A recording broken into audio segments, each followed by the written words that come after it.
Hi friends, ബജറ്റിന് ശേഷമുള്ള ആദ്യ ട്രേഡിംഗ് ഡേയിൽ ഒരു മാർക്കറ്റ് റാലി ഉണ്ടാകുമെന്ന് നമ്മളെല്ലാവരും പ്രതീക്ഷിച്ചിരുന്നു. പക്ഷെ ആ ഒരു നടക്കാത്ത പോയ റാലിയാണ് ഇന്ന് നമ്മൾ മാർക്കറ്റിൽ കണ്ടത്. പ്രത്യേകിച്ച് ട്രംപ് റിലേറ്റഡ് ആയിട്ട് വന്ന ട്രേഡ് വാർ ന്യൂസുകൾ അത് സൃഷ്ടിച്ചിട്ടുള്ള ഒരു അനിശ്ചിതത്വം, ആ ഒരു പ്രശ്നമാണ് കഴിഞ്ഞ ദിവസങ്ങളിൽ ഈ റാലിയെ തടഞ്ഞു നിർത്തിയത്.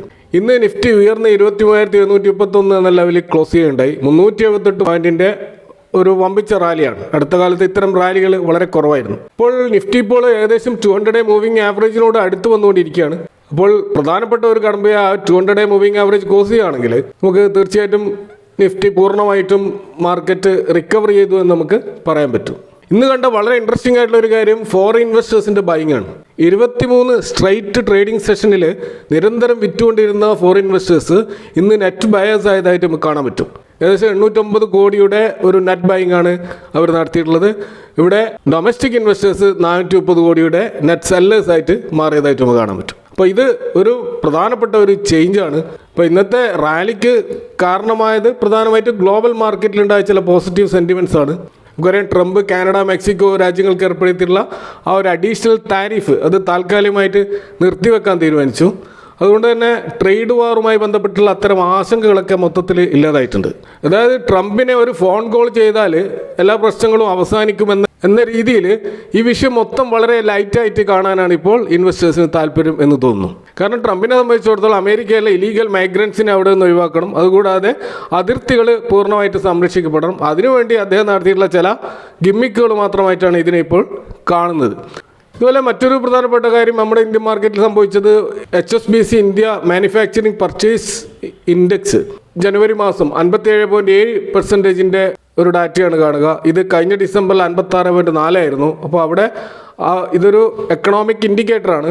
നമ്മുടെ ഉൽപ്പാദന മേഖല നിലവിലുള്ള അവസ്ഥ മെച്ചപ്പെടുന്നുണ്ട് എന്ന് സൂചിപ്പിക്കുന്ന ഒരു ഡാറ്റയാണിത്. ഇതുകൂടാതെ ഇതിനോട് ചേർത്തിട്ട് നമുക്ക് വായിക്കാൻ പറ്റുന്നത് GST കളക്ഷൻസ് അത് ഇയർ ഓൺ ഇയറിൽ 12% ഒരു ഇൻക്രീസ് ഉണ്ടായിട്ടുണ്ട്. മൊത്തത്തിൽ 1.92 ലാക്സിൻ്റെ ഹയസ്റ്റ് എവർ GST കളക്ഷനും നമുക്ക് ജനുവരിയിൽ കാണാൻ പറ്റും. അപ്പോൾ ഇതൊക്കെ മൊത്തത്തിൽ മാർക്കറ്റിൽ ഒരു പോസിറ്റീവ് സെൻറ്റിമെൻറ്റ്സ് സൃഷ്ടിച്ചിട്ടുണ്ട് എന്നുള്ള കാര്യത്തിൽ തർക്കമില്ല. മറ്റൊരു പ്രധാനപ്പെട്ട കാര്യം, നമ്മുടെ ഇന്ത്യൻ കറൻസിയിൽ ഉണ്ടായിട്ടുള്ള ആ ഒരു ഡിപ്രിസിയേഷൻ അല്ലെങ്കിൽ അതിൻ്റെ ഒരു തകർച്ച അത് തൽക്കാലം ഒന്ന് സ്റ്റോപ്പ് ചെയ്തതായിട്ട് നമുക്ക് കാണാൻ പറ്റും. ഇപ്പോഴും 87 മുകളിലാണ് ക്ലോസ് ചെയ്തതായിട്ടും കാണുന്നതെങ്കിലും ഒരു ഘട്ടത്തിൽ അത് 56.94 വരെ താഴോട്ടേക്ക് പോയിരുന്നു.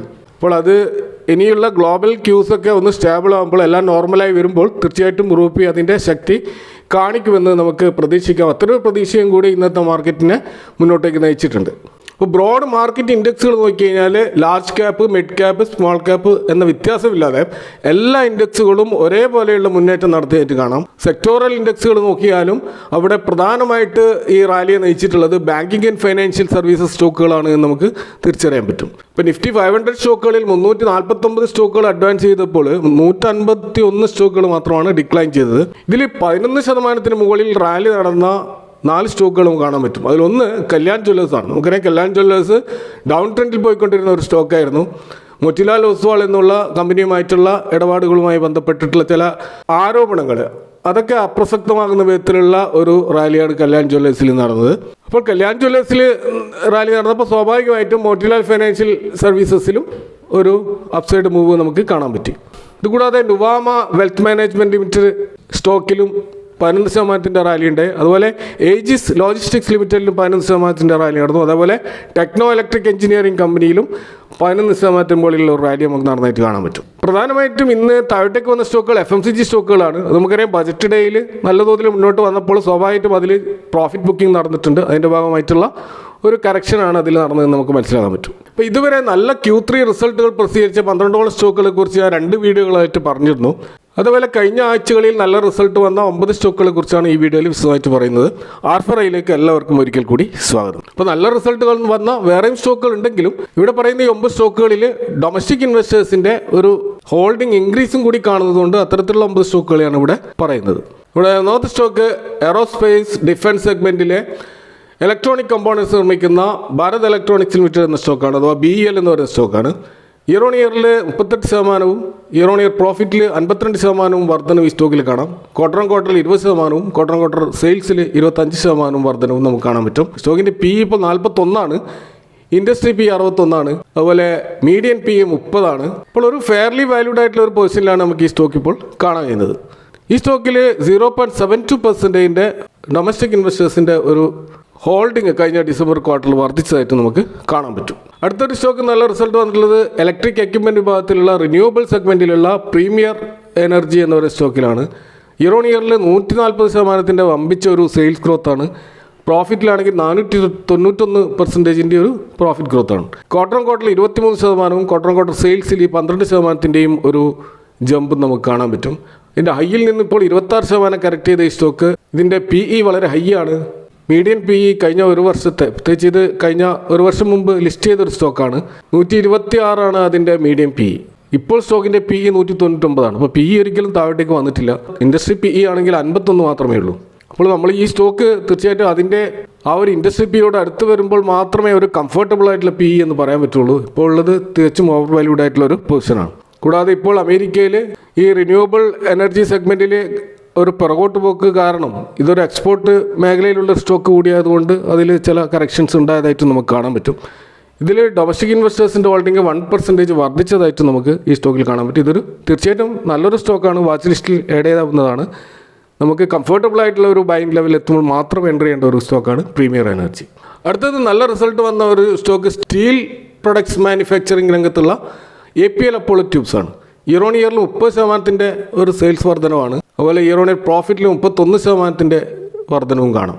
ക്വാർട്ടർ ഓൺ ക്വാർട്ടറിൽ 303% വമ്പിച്ച വർധനവും സെയിൽസിൽ 13% വർധനവും നമുക്കിവിടെ കാണാൻ പറ്റും.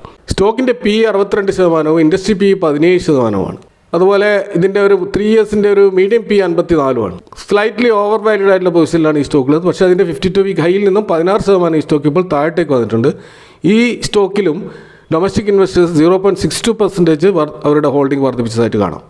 അടുത്തൊരു സ്റ്റോക്ക് നല്ല റിസൾട്ട് കാണിച്ചത് ഫാർമസ്യൂട്ടിക്കൽ ആൻഡ് ഹെൽത്ത് കെയർ സെഗ്മെൻറ്റിലുള്ള Blue Jet healthcare limited ആണ്. ഇതിൻ്റെ ഇയർ ഓൺ ഇയർ സെയിൽസിൽ 90% ജമ്പാണ്. അതുപോലെ പ്രോഫിറ്റിലും 154% ജമ്പാണ്. അതുപോലെ ക്വാർട്ടർ ഓൺ ക്വാർട്ടറിൽ 69% പ്രോഫിറ്റ് ജമ്പും 52% സെയിൽസ് ജമ്പും നമുക്ക് ഈ സ്റ്റോക്കിൽ കാണാൻ പറ്റും. സ്റ്റോക്കിൻ്റെ PE ഇപ്പോൾ 59. ഇൻഡസ്ട്രി PE 34 മാത്രമേ ഉള്ളൂ. 3 ഇയേഴ്സിൻ്റെ മീഡിയൻ PE 42 മാത്രമേ ഉള്ളൂ. ഇവിടെയും സ്ലൈറ്റ്ലി ഓവർ വാല്യൂഡ് ആയിട്ടാണ് ഈ സ്റ്റോക്ക് കാണുന്നത്. ഇതിൻ്റെ 52 വീക്ക് ഹൈയിലാണ് ഇപ്പോൾ ഈ സ്റ്റോക്ക് ഉള്ളത്. അതുകൊണ്ട് ഇപ്പോൾ തികച്ചും ഈ സ്റ്റോക്ക് ഒരിക്കലും എൻട്രി എടുക്കാനുള്ള ഒരു പൊസിഷനിലല്ല ഉള്ളത്. പക്ഷെ നല്ലൊരു കറക്ഷൻ വരുവാണെങ്കിൽ തീർച്ചയായിട്ടും പരിഗണിക്കാവുന്ന ഒരു സ്റ്റോക്കാണിത്. ഈ സ്റ്റോക്കിൽ ഡൊമസ്റ്റിക് ഇൻവെസ്റ്റേഴ്സിൻ്റെ ഹോൾഡിംഗ് കഴിഞ്ഞ ക്വാർട്ടറിൽ 0.27% വർദ്ധിച്ചതായിട്ട് നമുക്ക് കാണാൻ പറ്റും. അടുത്തൊരു സ്റ്റോക്ക് ഷിൽചാർ ടെക്നോളജീസ് ആണ്. ഇവർ പ്രധാനമായിട്ടും electronic, telecom, power distribution transformers നിർമ്മിക്കുന്ന കമ്പനിയാണ്. ഇയർ ഓൺ ഇയർ സെയിൽസിൽ 30%, പ്രോഫിറ്റിൽ 33% വർധനവും, ക്വാർട്ടർ ഓൺ ക്വാർട്ടർ പ്രോഫിറ്റിൽ 6% വർധനവും, സെയിൽസിൽ 17% വർധനവും നമുക്ക് കാണാൻ പറ്റും. ഹൈയിൽ നിന്ന് 34% ഈ സ്റ്റോക്ക് ഇപ്പോൾ കറക്റ്റ് ചെയ്തിട്ടുണ്ട്. സ്റ്റോക്കിൻ്റെ PE ഇപ്പോൾ 38. 3 ഇയേഴ്സിൻ്റെ മീഡിയം PE 21. പക്ഷേ ഇൻഡസ്ട്രി PEയുമായിട്ട് അപേക്ഷിച്ച് നോക്കുകയാണെങ്കിൽ ഈ സ്റ്റോക്ക് ഇപ്പോൾ അണ്ടർ വാല്യൂഡ് ആണ്. അങ്ങനെ ഇൻഡസ്ട്രി PE 51. ഈ സ്റ്റോക്കിലും ഡൊമസ്റ്റിക് ഇൻവെസ്റ്റേഴ്സിൻ്റെ 0.08% ഒരു സ്റ്റേക്ക് വർധനവ് നമുക്ക് കാണാൻ പറ്റും. അടുത്തൊരു സ്റ്റോക്ക് കെമിക്കൽ സെഗ്മെൻറ്റിലുള്ള എക്സ്പോർട്ട് കമ്പനിയായിട്ടുള്ള വിഷ്ണു കെമിക്കൽസ് എന്ന് പറയുന്ന സ്റ്റോക്കാണ്. ഇയർ ഓൺ ഇയറിൽ 22% വർധനം ഈ സ്റ്റോക്കിൽ ഉണ്ടായിട്ടുണ്ട്. പ്രോഫിറ്റിൽ 65% വർധനവും, ക്വാർട്ടർ ഓൺ ക്വാർട്ടർ പ്രോഫിറ്റിൽ 50% വർധനവും, സെയിൽസിൽ 7% വർധനവും ഈ സ്റ്റോക്കിൽ കാണാൻ പറ്റും.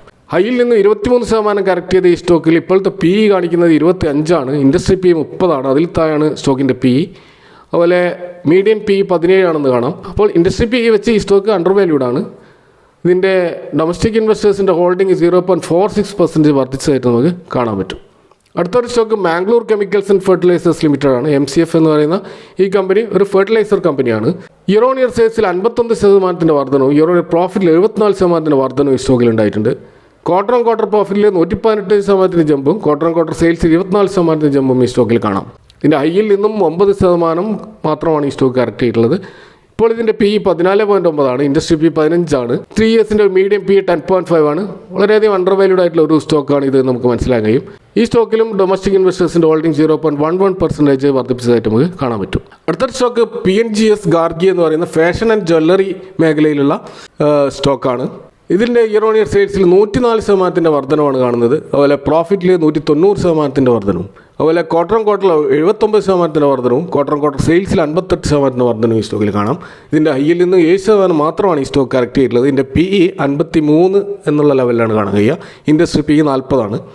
3 ഇയേഴ്സിൻ്റെ ഒരു മീഡിയൻ പി 49 ഒരു ഫെയർലി വാല്യൂഡ് ആയിട്ടുള്ള ലെവലിലാണ് ഇപ്പോൾ ഈ സ്റ്റോക്ക് ഉള്ളത്. ഈ സ്റ്റോക്കിലും ഡൊമസ്റ്റിക് ഇൻവെസ്റ്റേഴ്സിൻ്റെ ഒരു ഹോൾഡിങ് 0.46% വർദ്ധിച്ചായിട്ട് നമുക്ക് കാണാൻ പറ്റും. അപ്പോൾ അവസാനത്തെ സ്റ്റോക്ക് സുസ്ലോൺ എനർജിയാണ്. ഇതൊരു leading global renewable energy solution പ്രൊവൈഡേഴ്സാണ്. ഇയർ ഓൺ ഇയർ സെയിൽസിൽ 90% വർധനവും ഇയർ ഓൺ പ്രോഫിറ്റിൽ 90% വർധനവും ഈ സ്റ്റോക്കിൽ ഉണ്ടായിട്ടുണ്ട്. പ്രോഫിറ്റിൽ 93% ക്വാർട്ടറിലുള്ള വർധനവും അതുപോലെ ക്വാർട്ടർ ഓൺ ക്വാർട്ടർ സെയിൽസിൽ 41% വർധനവും കാണാം. ഐയിൽ നിന്നും 33% ഇപ്പോൾ ഈ സ്റ്റോക്ക് കറക്റ്റഡാണ്. സ്റ്റോക്കിൻ്റെ പി ഇപ്പോൾ 65, industry P 51. 3 year median P ഈ സ്റ്റോക്കിൻ്റെ 107 അപ്പോൾ അതുമായിട്ട് കമ്പയർ ചെയ്യുമ്പോൾ ഈ സ്റ്റോക്ക് ഇപ്പോൾ വളരെയധികം അണ്ടർ വാല്യൂഡ് ആയിട്ട് നമുക്ക് കാണാൻ പറ്റും. ഈ സ്റ്റോക്കിൽ ഡൊമസ്റ്റിക് ഇൻവെസ്റ്റേഴ്സിൻ്റെ ഹോൾഡിംഗ് 0.29% വർദ്ധിച്ചതായിട്ട് നമുക്ക് കാണാൻ പറ്റും. ഈ സ്റ്റോക്കിൽ ആ ഒരു പ്രശ്നമുള്ളത് പ്രൊമോട്ടർ ഹോൾഡിങ് വളരെയധികം കുറവാണ്. അത് ഒഴിച്ച് നിർത്തിക്കഴിഞ്ഞാൽ സുസ്ലോൺ നല്ല പെർഫോമൻസാണ് ഇപ്പോൾ കാഴ്ചവെച്ചുകൊണ്ടിരിക്കുന്നത്. അപ്പോൾ ഇവിടെ പ്രൊഫഷണൽ സ്റ്റോക്കുകൾ അതിൻ്റെ Q3 റിസൾട്ടുകൾ ഇവിടെ പറഞ്ഞു എന്ന് മാത്രം. ഇതൊരിക്കലും ബൈ ചെയ്യാനോ സെൽ ചെയ്യാനുള്ള ഒരു റെക്കമെൻഡേഷൻ അല്ല. നിങ്ങൾ കൂടുതലായിട്ട് റിസർച്ച് നടത്തുക. Thank you for watching. See you next time with another video.